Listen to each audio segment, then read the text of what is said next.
Presidenti i Republikës dhe kreu i Partisë së Lirisë, Ilir Meta, ka publikuar nga burgu një reagim të gjatë, ku paraqet versionin e tij për 3 episode kyçe të tranzicionit shqiptar, protestën e 21 janarit 2011 dhe vrasjen e deputetit Azem Hajdari me 12 shtator 1998, si dhe zhvillimet e 13-14 shtatorit 1998.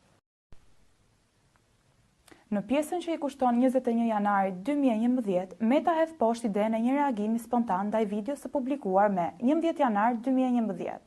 Sipas tij, protesta ishte para përgatitur prej muajsh dhe materiali i publikuar u përdor si alibi politike për të justifikuar një revoltë të dhunshme.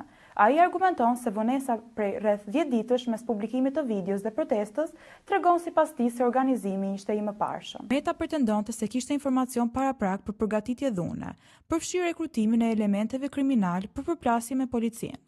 Ai thot se me 12 janar 2011 hoqi dorë nga imuniteti dhe i kërkoi prokurorisë të hetonte, ndërsa më pas dha dorëheqje të parevokueshme nga funksionet qeveritare rreth një jave para protestës, me arsyetimin se nuk donte të ishte në detyrë në rast përshkallëzimi.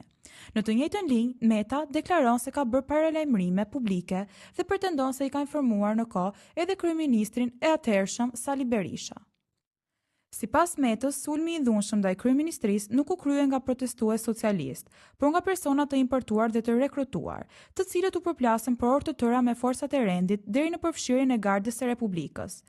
Ai kritikon institucionet ligjzbatuese për mosparandalimin e dhunës, pavarësisht sinjaleve dhe paralajmërimeve që sipas tij kishin qenë të hershme. Në vijim, Meta sulmon mënyrën si u trajtua dhe u hetua videoja, duke pretenduar se ekspertizat ishin të gabuara ose të njëanshme, dhe kujton se gjykata e lartë e shpalli të pafajshëm me vendim unanim 5-0.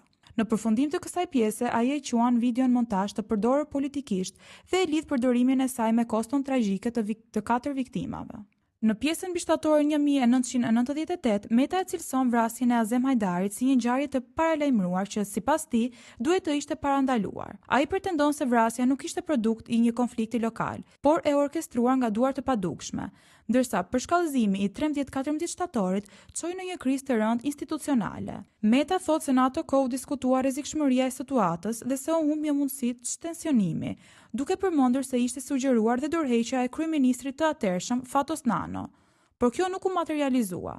Duke ju referuar periudhës kur u bë kryeministër në vitin 1999, Meta pohon se çështja Hajdari ishte një nga dosjet më të rënda për shtetin dhe se ndaj tij u shtrua presion për të mos e shtyrë përpara hetimin. Ai pretendon se një ultimatum i vendosur prej tij çoi në arrestimin e Yaho Salihit, të cilët e